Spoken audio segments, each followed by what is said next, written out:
días. Hace unos días hicimos una publicación acerca de la historia de la Celestina. Yo soy Gustavo. Como esta publicación tuvo mucha repercusión, además de esto, cuando la gente nos visita los fines de semana para compartir el almuerzo campestre, nos hacen muchas preguntas en relación con la casa, la arquitectura y demás.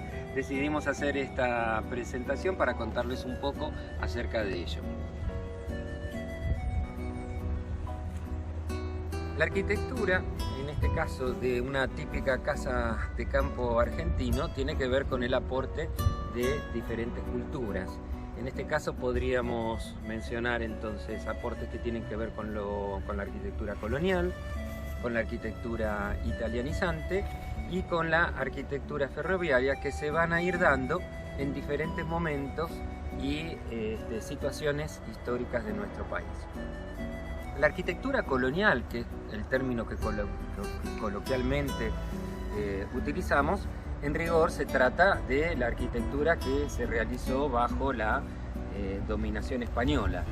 Nosotros fuimos España, digamos, hasta, como todos sabemos, 1810. A partir de ese momento, España ya no representaba el progreso en el mundo, sino más bien el atraso. Por lo tanto, nuestros gobiernos ya empiezan a alinear más con Inglaterra en lo comercial, Francia en lo cultural, Italia, que ya aparecía con la moda y demás. Por lo tanto, a partir de la Revolución de Mayo, hay un gran periodo, podríamos decir casi hasta principios de siglo, donde todo lo que tiene que ver con lo español, con lo hispánico, se trató de invisibilizarlo, ¿no?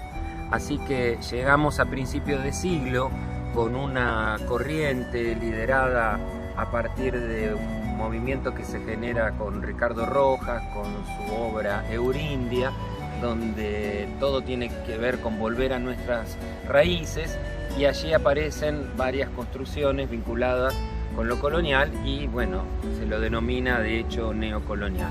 En este caso, el aporte colonial donde se ve más claramente es en las terminaciones de las fachadas, donde aparecen estos arcos que se denominan arcos escarzanos. No llegan a ser un arco de medio punto, y las molduras, pero no son exactamente coloniales, porque en la estructura general de toda la casa en ese momento no había la tecnología que permitiera, por ejemplo, tener columnas de metal como en este caso, ¿no?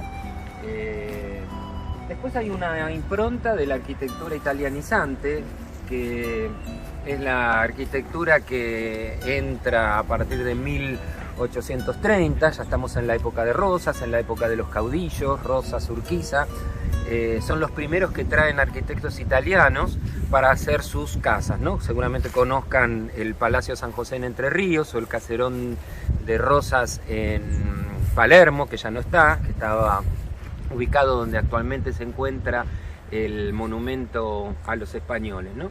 Bueno, esta arquitectura tiene un gran desarrollo en nuestro país, en las ciudades, en las zonas urbanas, es mucho más desarrollada, y es mucho más simple en la zona rural, ¿no? Seguramente en las zonas urbanas van a encontrar, las van a distinguir porque tienen que ver con las balaustradas, las columnas, capiteles, bueno, ménsulas, etc. Y en el campo aparece simplemente con, bueno, dinteles o recuadros en los vanos de las puertas, cornisas. No aparece el típico almohadillado, que es esa imitación como si fuesen ladrillos o rayas que sí aparecen en las construcciones de capital.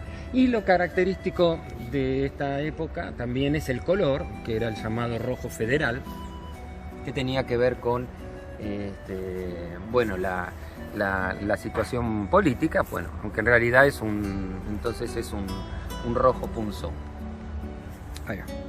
Bueno, finalmente el aporte de lo vinculado con la arquitectura ferroviaria es consecuencia del modelo agroexportador que se inicia en la Argentina en 1860, básicamente hasta 1830. Tiene que ver con el desarrollo de estas familias patricias que comienzan a desarrollar sus riquezas como consecuencia de lo producido en el campo. Es así donde se comienza a trabajar con los ingleses en el desarrollo de la red ferroviaria que saca la producción agrícola ganadera al puerto y del puerto entonces a Europa. Por lo tanto, estas galerías son típicas de ese tipo de construcción de estación de tren, donde van a encontrar estas columnas de metal, que como les decía no son típicamente coloniales, ya que en ese momento no existía la posibilidad de esta tecnología, sino que eran de madera, y las cenefas de la flor de lis, que son las características más salientes de ese tipo de arquitectura, ¿no? Bueno, otra de las preguntas entonces que siempre sale y que ronda con esta situación también vinculada con la arquitectura tiene que ver con si es una estancia, ¿no? En realidad, en líneas generales, la casa está construida con una tipología como una estancia del siglo XIX, pero obviamente no lo es. Las estancias son grandes extensiones de tierra que se fueron desarrollando como unidad de producción en la pampa húmeda, pero bueno, imitamos un casco de estancia. En realidad, el desarrollo de estas estancias empieza en 1820, ya venía un poco de antes en relación con el desarrollo ganadero. De hecho, Rosas era un ganadero, ¿no? Se producía el tasajo, que era el producto era la carne salada, y bueno, estas familias que habían llegado de Europa poco a poco fueron encumbrando su riqueza hasta llegar a ser el granero del mundo. Y se llega, por ejemplo, en 1910 con el festejo del centenario de la Revolución de Mayo, con un festejo muy importante, donde lo que se quería mostrar era justamente el poder de este país. Pero bueno, también es bueno mencionar que no eran muchos los que recibían los aportes de la riqueza que este suelo les daba, ¿no? Detrás de escena había presos políticos, persecución, estado de sitio, es decir, para muchos no había demasiado que festejar. Así que, volviendo un poco al tema de las estancias, estas estancias surgen en principio como consecuencia, estos cascos de estancia, mejor dicho, surgen como consecuencia de las casas donde vivían los capataces y los encargados, y de a poco los dueños comienzan también a vivir ahí cuando aparecen las modas de disfrutar la naturaleza. Estas estancias que primero tenían esta impronta más italianizante, que tenían que ver con la casa romana, que era una casa que se desarrollaba justamente alrededor de patios para que pudiera disipar el calor, y empiezan a construirse estas construcciones típicas de estas grandes estancias, que eran más compactas, más del tipo normanda, que era mirando todo hacia adentro, que poco tenía que ver con la pampa húmeda, sino tenía que ver más bien con mostrar el prestigio social de determinadas familias. Por eso a las estancias hay que leerlas con cierto cuidado, ¿no? Porque si las pensamos desde el punto de vista social, todo lo que en ellas se invirtió verdaderamente resultan magníficas. Ahora, si las pensamos desde el punto de vista de todo lo que se invirtió y que podía haberse invertido en otros lugares, como por ejemplo en el caso de Vicente Casares, que fue uno de los primeros productores de leche en nuestro país y que apostó, digamos, al desarrollo de la industria y que otros no hicieron, podríamos evaluarlas como cuántos recursos que se usaron de una manera entonces equivocada.